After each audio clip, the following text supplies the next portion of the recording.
Good evening. Thank you for joining us tonight as we engage in conversations supporting this year's Community Read focused on creating community dialogue around the themes of racism and social justice. If you haven't heard, Community Read is Charlotte Mecklenburg Library's month-long effort to have the community read or listen to books about current and relevant topics, participate in discussions, book clubs, and events hosted by the library and community partners. The signature title for this year's Community Read is I'm Not Dying With You Tonight by Kimberly Jones and Geely Siegel. Adults and teens are encouraged to read and discuss the main title, and the library has also selected companion titles for children. That title is You Matter by Christian Robinson. We've also selected Look Both Ways, A Tale Told in 10 Blocks by Jason Reynolds. That's for preteens. And for adults, our community read selection is Just Mercy by Brian Stevenson. Everyone can participate in the community read by reading the books, sharing perspectives, and attending library programs. Please engage with the community read on social media to help us build a stronger community together. To learn more about the community read and to pledge to participate, please visit our website, cmlibrary.org, and click the community read banner. This evening's conversation with Dawn Blagrove, Executive Director of Emancipate NC, aligns with the themes of social justice and criminal justice reform found in Brian Stevenson's Just Mercy, the adult companion for this year's community read. Before we jump into this, I'm sure it'll be an informational conversation. Here's a quick invitation to the audience. We want this to be an interactive program, so please put any questions, comments, thoughts, or concerns that you might have in the chat as we go along, and we'll try our best to address as many of those questions as possible during tonight's program. All right. So my name is Alicia Lackey, and I'm with Charlotte Mecklenburg Library, and I'm very excited to introduce to you Dawn Blagrove, the Executive Director of Emancipate NC. Dawn Blagrove is an attorney and proud graduate of Florida Agricultural and Mechanical University, FAMU, and North Carolina Central School of Law. We love our HBCUs, right? We do. She obtained her Bachelor of Science degree in Political Science with a minor in Secondary Education, cum laude, from FAMU, where she also obtained her master's degree, magna cum laude, in Applied Social Science. During law school, Dawn worked with Williams Mullen Law Firm, which was formerly Maupin Taylor, Wake County Public Defender's Office, and North Carolina Prisoner Legal Services. After graduating law school, she worked for 8 years as a post-conviction staff attorney with the North Carolina Prisoner Legal Services. Today, her experiences as a post-conviction attorney combined with her undergraduate training in secondary education fuel her passion for educating youth and the public about challenges in the criminal justice system as the Executive Director of Emancipate NC. She also serves as an adjunct professor for the Criminal Justice Department of Fayetteville Technical Community College, and she's taught courses that include interviews and interrogations and introduction to the criminal justice system. She is also a proud co-sponsor of the Capital City chapter of Jack and Jill of America. So welcome, Dawn. Thank you so much for being with us. Thank you. I'm so sorry I sent you that long version of my bio. That was entirely too much information, but thank you. So in the virtual world, it's sometimes hard to, get that really in-person feel and that in-person interaction as we facilitate conversation. And since we can't really meet in person right now, Dawn, I would love it if you could share a little bit about your background and what led you to become the Executive Director of Emancipate NC. Wow. Okay. So I grew up in Milwaukee, Wisconsin. I was my parents were both very centered in community, in the love of Black people. So I was raised in a very Black nationalist home where Black history and Black liberation and Black freedom and all of the things that encompass that struggle were deeply, deeply rooted in me, and drove my decisions as I moved, as I aged and I grew up. I wanted to be, when I grew up, I wanted to be a revolutionary when I was a kid. And then I got to be about 12 and realized I couldn't figure out how revolutionaries made money and who paid them. So I decided to be a revolutionary lawyer and go to law school. So that's what I did. I went to Florida A&M University. I met my husband um, the first day I got there, which is crazy, but you know, we are 23 years in. So 23 years married in May of this year. Congratulations. Thank you. Um, Two beautiful children. I'm actually in Tallahassee right now. My oldest daughter is in pharmacy school at FAMU. My youngest daughter, Erin, is a senior this year, who will be attending North Carolina A&T University. I'm still struggling with that one. But what led me here was a deep passion to want to change uh, the world that we live in, to make it better for my children and my children's children, and for all people's children who look like us, who are not part of um, the mainstream, who are not part of the majority, who are marginalized, whose voices are often silenced. Uh, my goal and what drives me is giving power to those voices, uh, giving autonomy to those bodies and those lives that are often told and conditioned to believe they do not have autonomy, and fighting for those folks to help them excavate the power that lives in them. And that is what we do at Emancipate NC. Before I became the executive director of Emancipate NC, I did post conviction lawyering for criminal defendants with the North Carolina Prisoners Legal Services, which meant that at the time, North Carolina had about 37,000 incarcerated people. I represented those folks on appeals and post conviction motions, and tried to correct sentencing errors and overturn unjust sentences. That is what I did for about 8 years. When that wore on my soul, I needed to take a break and step away, and I did for a little while, about a year, and then this amazing opportunity opened up for me to be able to step into a more advocacy role where I could make a bigger difference in a different way, use my law degree to advocate on a much broader scale as opposed to individually.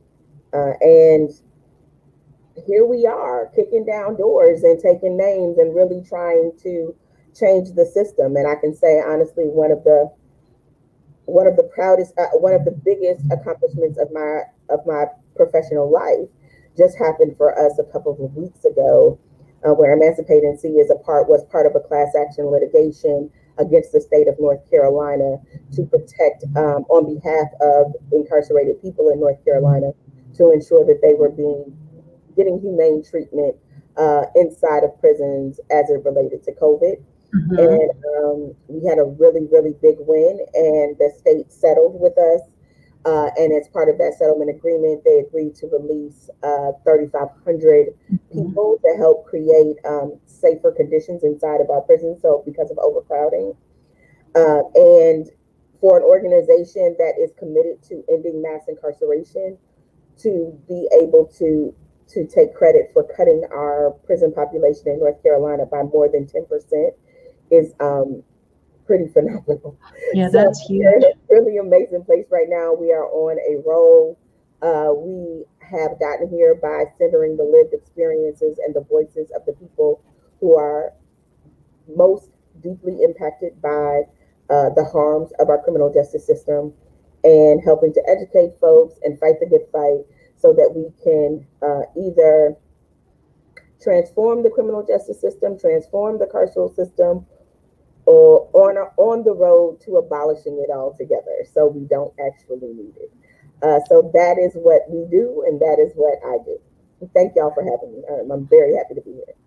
Thank you so much for being here. And you've told us a lot about your journey. So thank you for that. And you've kind of answered a little bit of my next question. And that is, could you tell us more about Emancipate NC? So if there's anything that you left out that you'd like to share with us, we'd love to hear about it. Tell us about the mission and goals of the organization and some of the work that you're doing. Some of the focus areas that I read about as I was preparing for this talk deal with bail bail reform, excuse me, That's okay. ending youth confinement, subverting racism within the criminal justice system, and also your restorative justice program. So could you speak to any or all of those? Sure. Before we got this huge reduction in the prison population, what I would have told you was that was my biggest, what I was proudest of was the work that Emancipate NC did on getting the age raised for juvenile prosecutions in North Carolina. North Carolina, and that happened, that legislation went into effect December 1st, 2019. We were the last, North Carolina was the last state in the country to prosecute 16 and 17-year-olds as adults automatically. Wow. There was no reverse waiver. If you were 16 or 17 years old in North Carolina and you were charged with any crime, you were charged as an adult. You went to an adult prison if you had to go to prison. You were, and most harmful was that any of those convictions stayed on your permanent adult record, so they never went away. We were able to, and again, North Carolina was literally the last state in the entire country to raise the age, and we still only did half the job. So we're still working a lot, and I say all that to say we do a lot of legislative work right now as it relates to childhood and juvenile confinement. We are working to get past a piece of legislation that would raise the age of how old you have to be in order to enter the juvenile system. So right now in North Carolina, you can be as young as 6 years old and be charged with a crime and be adjudicated in the juvenile system. We have one of the, I think maybe the lowest age in the entire country for becoming justice involved. So we are trying to get that raised right now to 10. There is a national incentive to get that raised to 12, but we are very concerned that 12 won't fly in North Carolina, unfortunately. So we're going to shoot for 10, and hopefully we can get it raised to at least 10. But it's just, and I see you shaking your head, and the idea that we're even having this conversation is absurd to me, but it is the work that we do. So a lot of the work that we do is on the legislature. We do bail reform, and we try to advocate for bail reform, which is super important because it is a huge part of what creates mass incarceration is jail incarcerations. And what people don't understand very often about the difference between jail and prison is that people are sitting in jails who haven't been convicted of crimes. They are awaiting trial. For the vast majority of those people are awaiting trial or awaiting adjudication on some charge that they have faced. And for by and large, for most of the reasons that those people are still sitting in jail is because they're too poor and don't have the money to buy their freedom, right? So bail reform is one of our big projects because it's really about the criminalization of poverty and and building a carceral system on the backs of poor people, because the collateral consequences of sitting in jail for people who are living economically on the fringes, the harm that spending 2 or 3 days in jail, even if the charges are dropped and you're not convicted and you never even face a trial on those charges, it can be detrimental to people who are living on the fringes economically. And because of COVID, the number of people that are living on the fringes economically has grown exponentially. So bail reform is crucial work that has to be done, because if people are forced to sit in jail, even for 2 or 3 days, who are already on the fringes economically, those 2 or 3 days can be absolutely catastrophic, and it would take them years to recover from the losses that they would suffer just from sitting in jail unnecessarily. So bail reform is a huge issue for us. And again, all of these issues are intersectional, and most of them are rooted very deeply in the criminalization and the exploitation of poor. And so we work really, really hard to make sure that we are, all of our work is intentional and deliberate towards decriminalizing poverty, taking the burden of paying for criminal justice systems off of poor people, and making sure that that cost is evenly distributed, and making sure that people who are already marginalized are not unnecessarily saddled with the collateral consequences that come with being justice involved. So as you were talking about bail reform and people living on the fringes, and how just spending a day or so in jail could be detrimental or catastrophic, to use your own words. So and as I was reading about the work that you all do, one of the things that stood out to me that I had never really thought about was, a person can lose their job, and then it becomes a domino effect. Exactly.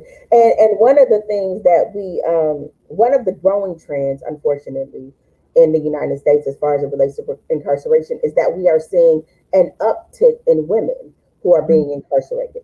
And the impact of having women incarcerated, especially Black women, who very, very often are heads of households and are raising children and families with very little support. It can be catastrophic in ways that we can't even really fathom. You know what I mean? So we are working really hard to, again, that goes back to the bail reform issue, but we're working really hard to make sure that we can stem the rising tide of incarceration among women, because of the detrimental collateral effects that it has on their children and their family structures. And yeah, just losing, because here's the thing, y'all. If you work at McDonald's, if you work at Family Dollar, if you work at Walmart, and you miss 2 days of work, you're going to lose your job, right?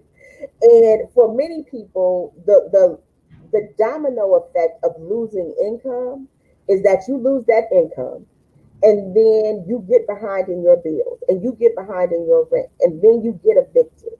Now, not only are you homeless, but now you have to come up with a security deposit, first month's rent, last month's rent, right?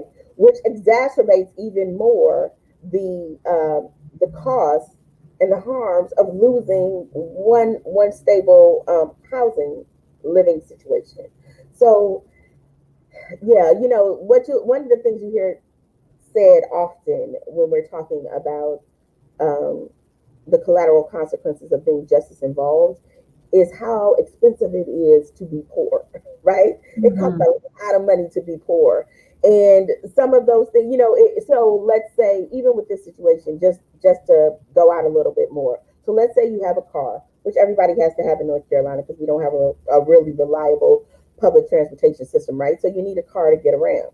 So you have a car, but you're behind. So what's one of the things that you cut is that insurance, right? You cut that insurance because you think, you're going to have to take a chance, and then you get pulled over and you get a ticket, and you don't show up for court because you can't pay that speeding ticket. They find out you don't have that insurance. What happens? Your license gets revoked. You know how much it costs to get a license reinstated? Thousands of dollars. It's insane. And along with the collateral consequences that come with that, and I mean, it's just really just something as simple as spending 2 or 3 days in jail. I'm still talking about the collateral consequences and ramifications that come from folks being justice involved just for a few days. So it is, and it's all unnecessary. These folks aren't menaces to society. Nobody benefits from them sitting in jail. And as a matter of fact, I was just on a call with Satana DeBerry a couple of days ago, who was the district attorney in Durham County, who said it costs $100 a day for the Durham jail to keep someone housed there. So think about what we could do as a community with the $100 a day for each person who's sitting in our jails for begging or stealing, a bottle of Tylenol or some stupidness, um, that they should be out for, that they shouldn't be sitting in our jails for. It's a really, it's a really detrimental system that is corrosive at its nature, that is punitive at its nature, and that is exploitative. And so, because of that, we got to work real, real hard to change it or demolish it. Wow. So I'm going to give you a moment to take a breather. This is all great information, and thank you so much for sharing it with us. I just want to take a moment to kind of tie in some of what Dawn is speaking about to our community read. So, as I mentioned, the adult companion title for the community read is Just Mercy, written by Bryan Stevenson. And Bryan Stevenson is an attorney who has done tremendous work for the most vulnerable people who found themselves involved in the criminal justice system. He has represented the wrongfully accused. He has represented youthful offenders. He's represented those who might have been somewhat mentally incapacitated. So, there is a connection to this conversation, and I won't call it a shameless plug, but I will say, for those of you who are watching, if you haven't yet read Just Mercy by Bryan Stevenson, and I'm a bad librarian, I'll say it, you could even watch the movie, but this book is a great gateway to start learning about some of the issues that complicate and confound our criminal justice system. So please consider joining us as we discuss the book and some of our other library programs being offered this month. So having listened to all of the things that you just shared with us, can you please tell us more about kind of the history, and you've spoken to some of the present needs for reform, but what do you envision for the future of North Carolina's criminal justice system? Oh, that is my favorite question. Oh, Um, great. what do I see? What could we be? Who could we be? I would like to see North Carolina, first and foremost, and this speaks directly to Just Mercy. I would love for us to see Governor Cooper clear death row, because North Carolina has about 143 people on death row, the attrition of which is mostly due to people dying of natural causes of old age on death row, because North Carolina is luckily in a position where we are not able to, we don't have an effective way to safely and humanely execute people, thank God. And hopefully it'll stay that way. But what we need Governor Cooper to do is to clear death row and put all of those folks, just in general population, get them off of death row, convert those death sentences, because really and truly there is something um, morally bankrupt about the entire concept of the death penalty. I would love to see Governor Cooper on his way out of office, or even sooner, clear death row. That's the first thing. I would love to see some substantive bail reform. And really, bail reform is a funny thing, because technically we don't need bail reform. The laws around bail are very, very clear in North Carolina. The problem that we have is we have grown into this culture of over carceration.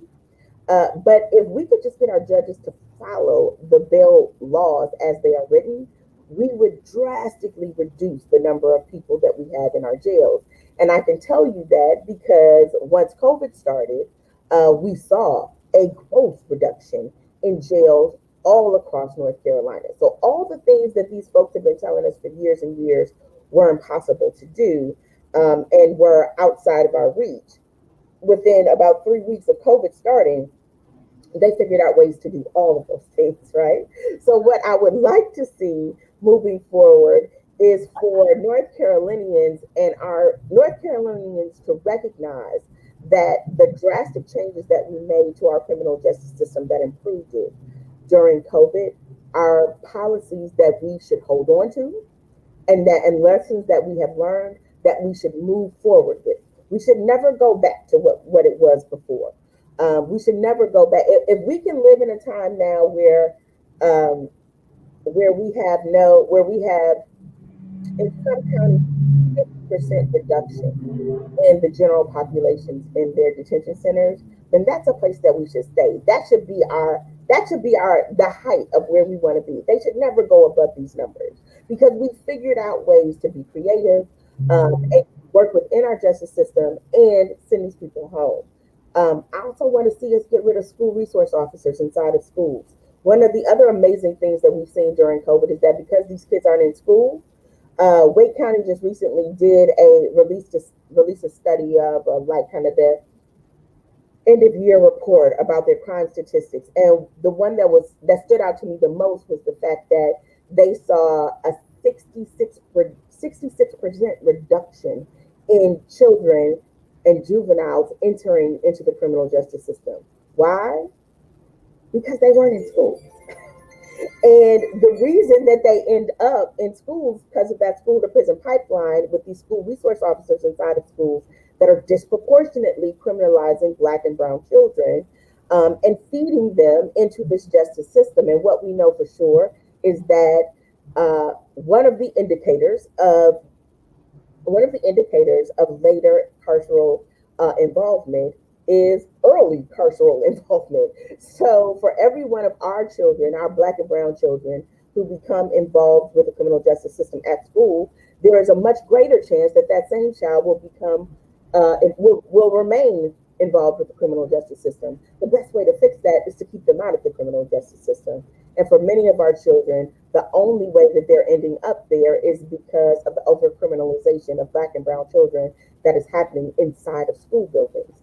So what do we know? We know that when kids aren't in school, they're not going into the juvenile justice system, and we're seeing tremendous drops in the incarceration rates for children during COVID. So how about we keep those school resource officers out of our schools and stop sending our babies to jail for throwing pencils or yelling at a teacher who feels afraid of them, who is, let me stop right there. So I would like, I'm gonna stop there, girls. My tongue is getting loose. All right, so yeah, we want to get rid of. I want to see us get rid of school resource officers. I want to see us drastically reduce and continue to reduce our prison populations. I want to see us create alternatives to entering the justice system and create escape hatches for folks who come into the criminal justice system through arrest to be able to divert to programs where they can get the help that they need. Most importantly, I would like to see us defund from law enforcement and from carceral systems and invest that money into people. Because what we also know for sure is that the criminal justice system is bred, it's fed by poverty. And if we could stop feeding the carceral system and instead feed the underlying problems that contribute to poverty, we would kill the carceral system. We would starve it to death.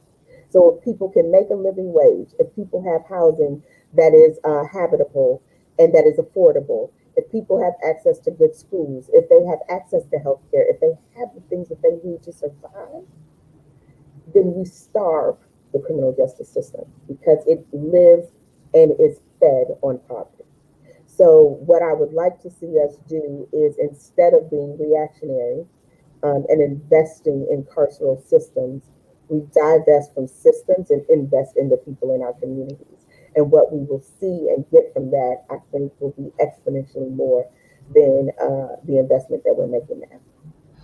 So, given that, how do you think we could convince people, school systems, superintendents, to reduce the number of school resource officers and perhaps provide more school counselors or more school nurses? Like, how does that conversation begin? How do we get them to listen?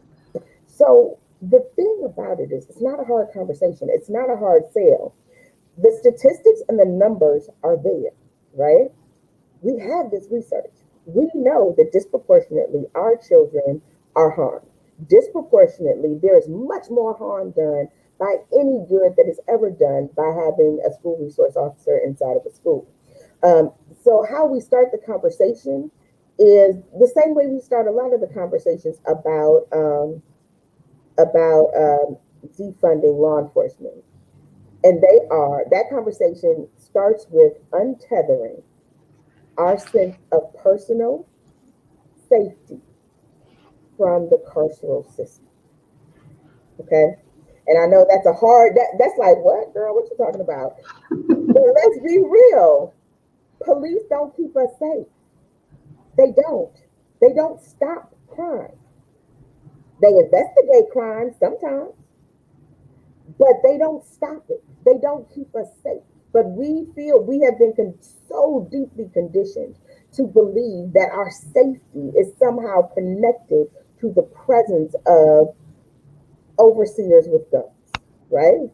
And if we can untether our sense of personal safety from this concept that really does not contribute to our safety at all, and for most people that look like us, often contributes to the propensity for harm to come your way more than they do to de-escalate the chances of you being hurt or the chances of your safety being disrupted.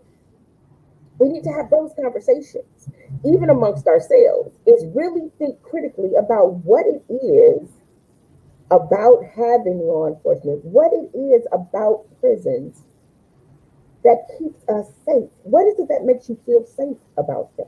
Because we've been tough on crime for decades now, but crime hasn't gone away. Like it's actually counterintuitive for us to continue to invest in a system that doesn't produce any results that are appreciable, right? We put people in prison, but that doesn't stop people from being murdered, doesn't stop people from being poor and committing crimes of poverty. It doesn't stop any of that. So why do we do it? It's a question that we need to start asking.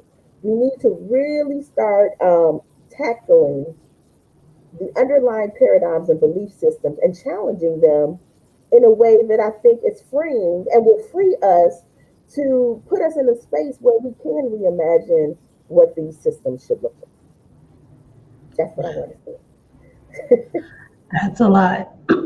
That is a lot. So we're starting to get questions from the chat, which is a great reminder to me to remind our viewers to please engage with us. Please share your questions, comments, and feedback in the chat. And there is a question from Janet.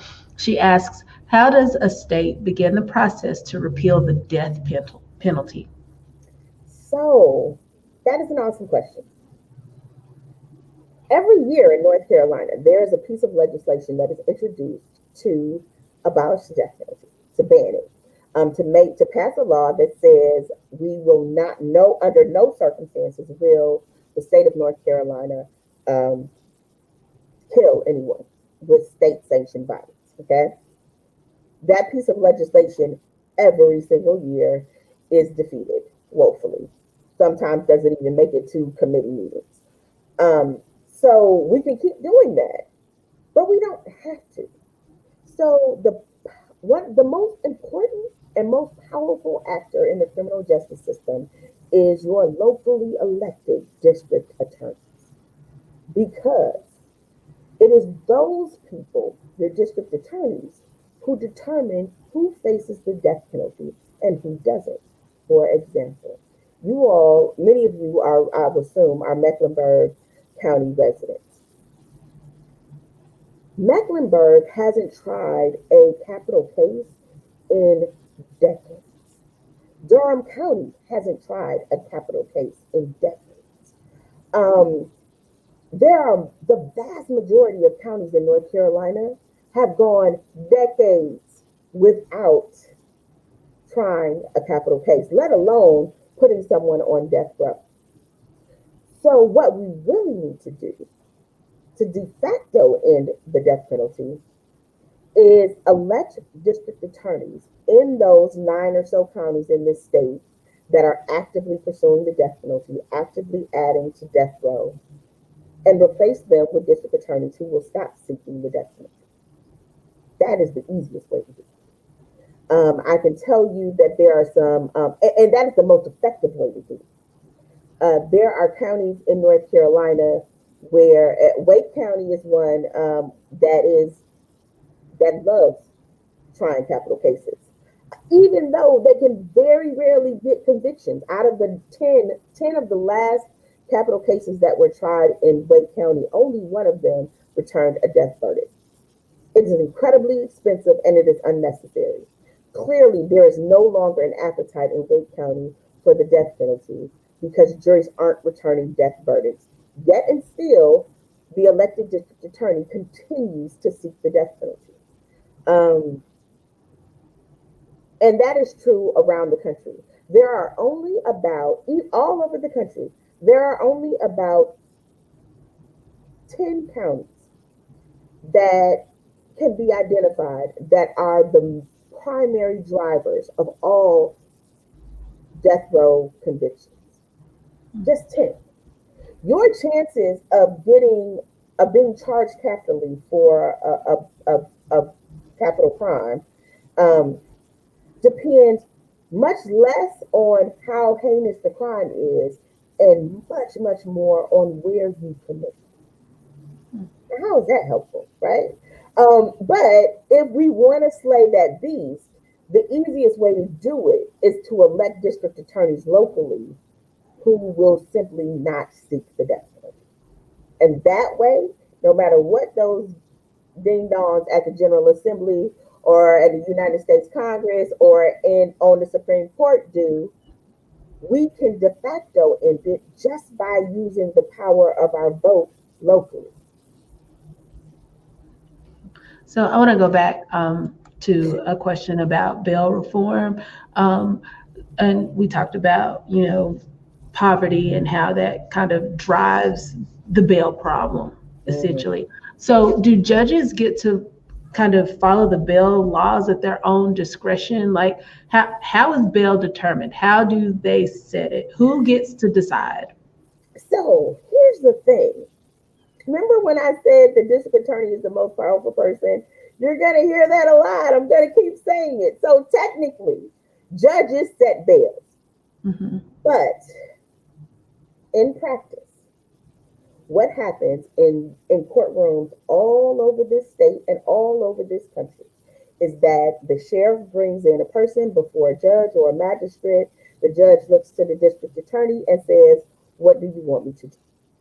And the district attorney tells that judge, "I want you to set a bail at this." And the judge says, "Okay, I'm going to set the bail at that." And that's how it works, right?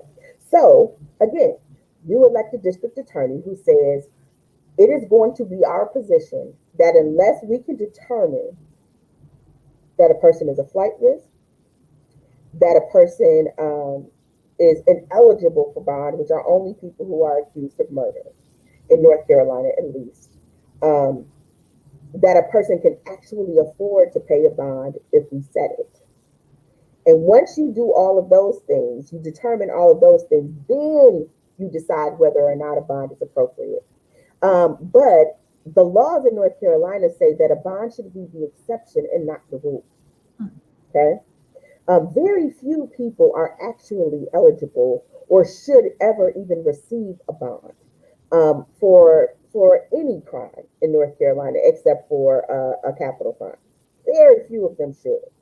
But it is in the discretion of the judge. And not only is it in the discretion of the judge generally, hyper locally. Like, let's say you get in front of a judge who, a magistrate that just got into a big old fight with his wife, or just came home and found a husband in bed with a best friend.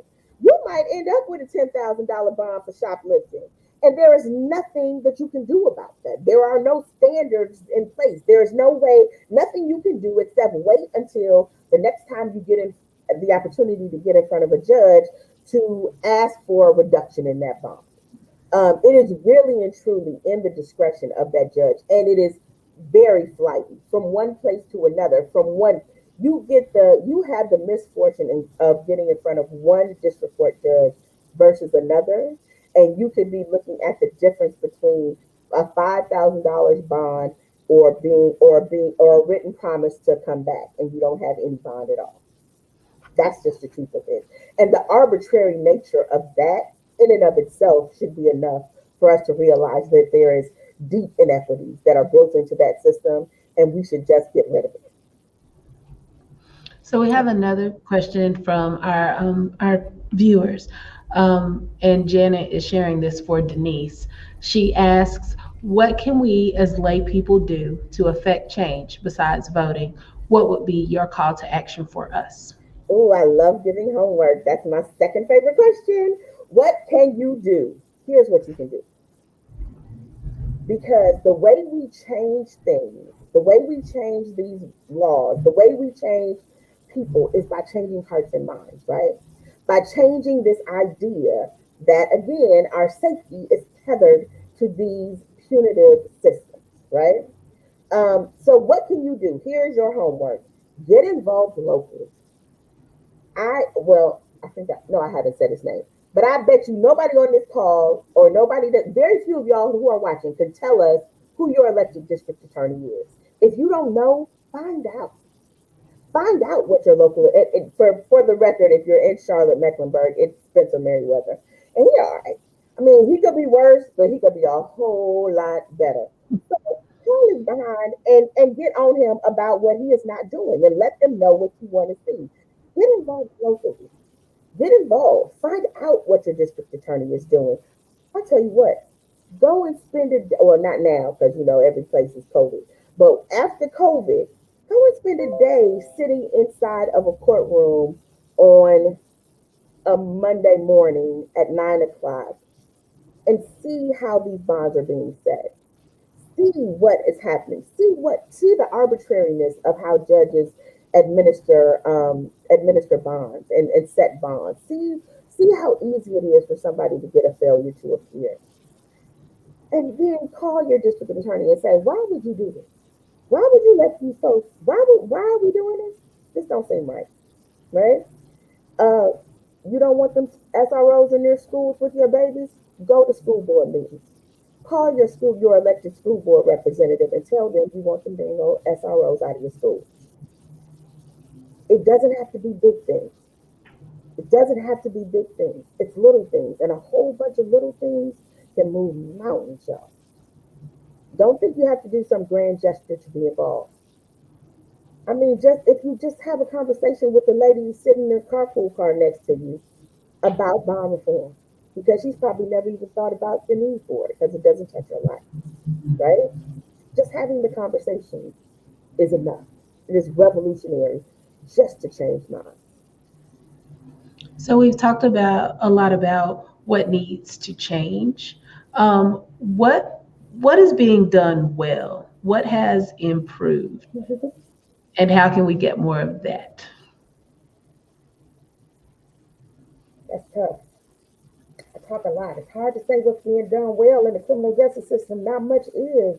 I'm gonna be honest with you. Not much is. But I tell you what, this is what's being done right. People are paying attention, right? Over the last 12 months, something that has happened, we have reached something of a reckoning with race relations and criminal justice and police accountability and people understanding that these issues, when we turn away from them, when we don't look at them, when we don't face them head on, just because we're not looking at them doesn't mean that they're not there and doesn't mean that they're not causing um, lifelong harm to those around us. I think one of the things that is happening right now that is amazing is that we are moving um, the consciousness of the country to a place where we are aware, right? Where we are talking about a Breonna Taylor, where jurors can come forward and say, who sat on a jury and sat on a grand jury and say, yeah, he lied to us. That's not what he told us. We didn't return indictments because he told us something different than what he told y'all, right? The fact that people understand those processes and are willing to speak out against them, um, That is huge progress. And that is a good thing. And that is something that we have to keep feeding, right? We have been talking about abolition and defunding the police for decades. That is a concept. Defunding the police is a concept that Angela Davis actually coined. Okay? It is a concept that came from Angela Davis decades ago. It's not a new concept. What's new is that it has made its way into mainstream America's consciousness. And that is a powerful thing, right? We are changing the actual conversations and centering them around what is best for the least of us, right? Centering them around what our actual lived experiences are. That is powerful. And that, if we can hold on to that momentum, we can continue to change and to push the center of, or to push progressively what feels mainstream. That's how we get to the good part. And that is something really amazing that's happening. Are there organizations like Emancipate NC in Mecklenburg County, or nearer to Mecklenburg Yeah, no, County yeah, there are that tons you of might organizations. I'll tell you recommend what, that our viewers get involved with? Mecklenburg County has one of the biggest resources that Mecklenburg County has, in my personal opinion, is a woman named Christy Puckett Williams. She works with the ACLU of North Carolina, and Christy is a force of nature in the criminal justice world and in the abolition world. She is, if you watched any of the protests in Charlotte, any of them, you saw her. She was out there. She was on the ground. She was doing the work. There are lots of people in Charlotte doing work. Another person who I think of when something go down in Charlotte and I need to figure out what's going on is Reverend Kareem Mack, who is the head. I think she was the president of one of the local NAACP chapters. She may still be. I'm not 100% sure. But there are some amazing people in Charlotte. There are folks doing in Mecklenburg, doing the folks that do jail support. And I'm sure a lot of you have seen in the news the fights that have been going on with jail support and your local sheriff, right? And those folks who are there to just help people get back on their feet once they're coming out of jail. Because what we already talked about is just spending 2 or 3 days in jail for a person who is already on the fringes can be devastating. So an organization that does jail support is a lifesaver. Is a lifesaver at a time when so many people don't have a safety net, right? Um, Donate to those organizations if you don't want to be boots on the ground. Give your time, show up. But there is lots of good work happening in Charlotte Mecklenburg. Lots of good work. You mentioned jail support. That seems as if it might lend itself to the restorative justice. Like, I know you talked about being proactive and trying to keep people out of, the criminal justice system altogether. But, because it's a punitive system, we're more reactive. And so here we are. But what about that restorative piece? Could you speak a little more to that? Yeah, so what restorative justice is, y'all, is really about this idea that we talk about it all the time. Oh, it takes a village to raise a child. It takes a village to raise a child. It takes a village, blah, blah, blah, right? We love giving it lip service, but we don't really invest in it like we should. Restorative justice is a process that really allows the village, okay, to hold itself accountable, right? Allows the village to determine what is wrong and what is right and how to correct, as opposed to someone into the carceral system, where once they're in, the collateral consequences of being in are just, they can snowball out of control. But more importantly, restorative justice is about being able to see the whole person. Because here's the truth of the matter: hurt people hurt people. In all the years that I practiced criminal law, Very rarely did I can't think of one time that I ran across a person that was just a monster, like you see on TV, just a horrible. Most of the time, people who are doing even the most unspeakable things, if you take the time, you will find that they were victimized at some point too. And because there's all this untreated trauma, we just Hmm. keep re-victimizing each other without addressing the underlying trauma, right? So restorative justice is about making a person whole who has been harmed, but also addressing the underlying harm of the person who caused the harm. Because if we fix people, right, and not systems, if we invest in people and not systems, everybody wins. Everybody rises to the top. And that's really what restorative justice is about, right? It's about looking at the whole person. So, for example, let's say Timmy, or not Timmy, let's say Raekwon busts somebody's car window, right? Now, Raekwon get arrested, he going in the juvie. It's a wrap. He gonna stay. That is a cycle. Once you get caught up in that cycle, um, it's hard to get out. And once you get in the system, nobody cares that Ray Sean broke that window. Ray Sean is typically a good kid, but over the last 6 months, his grades have been slipping. He's been acting out because his big mama that takes care of him got diagnosed with cancer, so she's sick and he's scared and nobody's talking to him about it and he doesn't know what he's going to do without her and he's emotionally floating and he's scared and so he's acting out. He's not sleeping. He don't want to come home and see her sick, so he's running the streets all night. Um, the justice system doesn't care about those things. But in restorative justice, when it's your community members, the people that know you, someone can say, you know that baby's grandmama is sick. Somebody, go in and get her. Don't do that. And you now that doesn't mean that we let Raekwon off the hook. Now Raekwon got to cut your grass for 6 months to pay for that broken window, right? And he has to maybe counsel some other kids. He has to babysit or take care of take on the responsibility of nurturing someone else to repay the community for the harm that he caused. But he also gets the opportunity to redeem himself and to find the help that he needs and to find solutions to his real underlying trauma that is causing the acting out. That's what restorative justice is about. Thank you. Thank you very much. So I have another question that came in, and it's a twofer.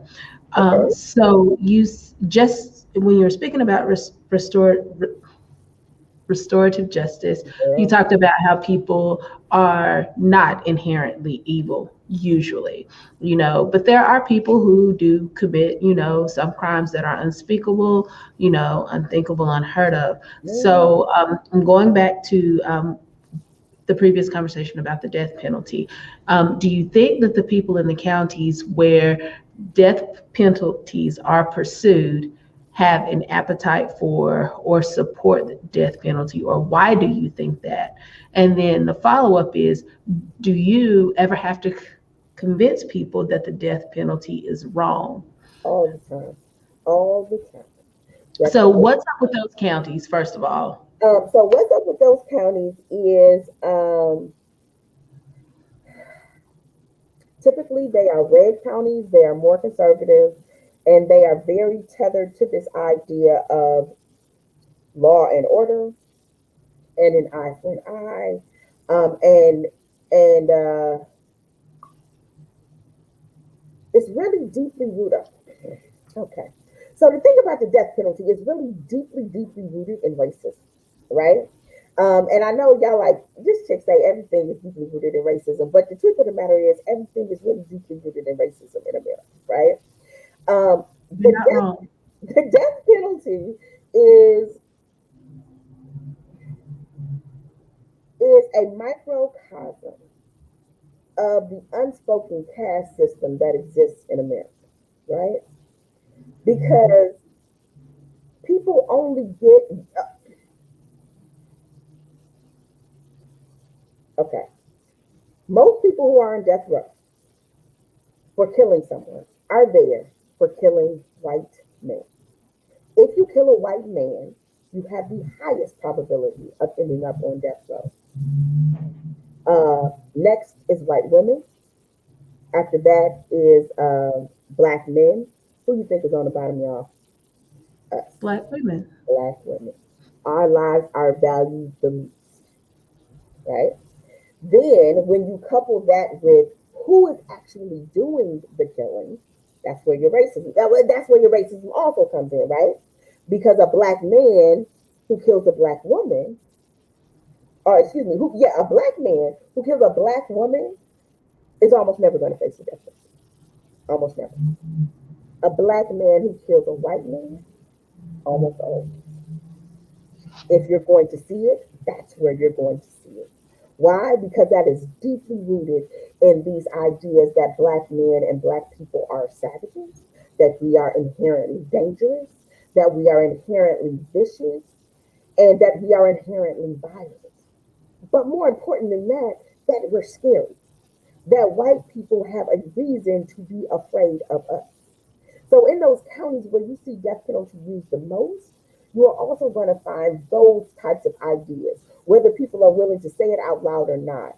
Those types of deeply rooted, long-held traditions, especially in the South. You know, I'm reading this book now called The Slave Patrols in the Carolinas, right? And going back for centuries, this country, it is in the DNA of this country to be fearful of black people simply because they are black people, right? Simply because we are who we are.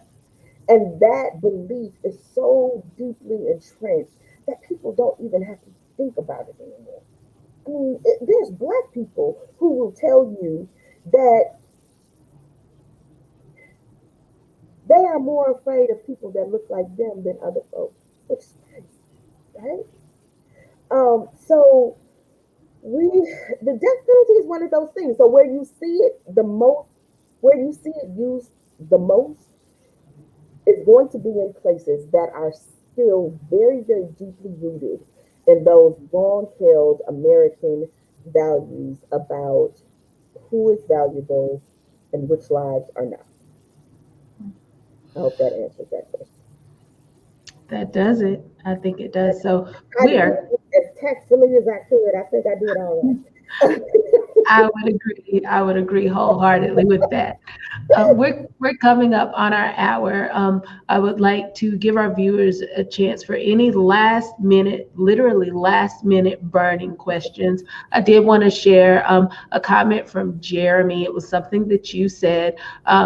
He really liked that you said starve the criminal justice system because it's fed on poverty. He says that's wonderfully put.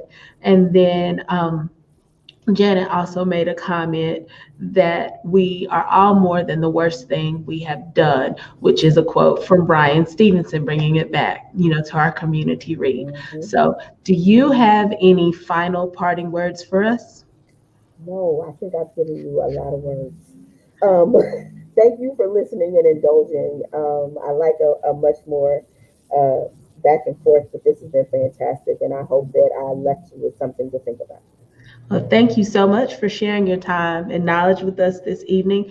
And we would like to thank the audience for your time and also your questions. If you would like to stay connected with Emancipate NC, their website is emancipatenc.org. And again, we want to encourage everyone to please get involved locally, call your district attorneys. That's right. When the world reopens, go to court and see how things really shake down, see it for yourself.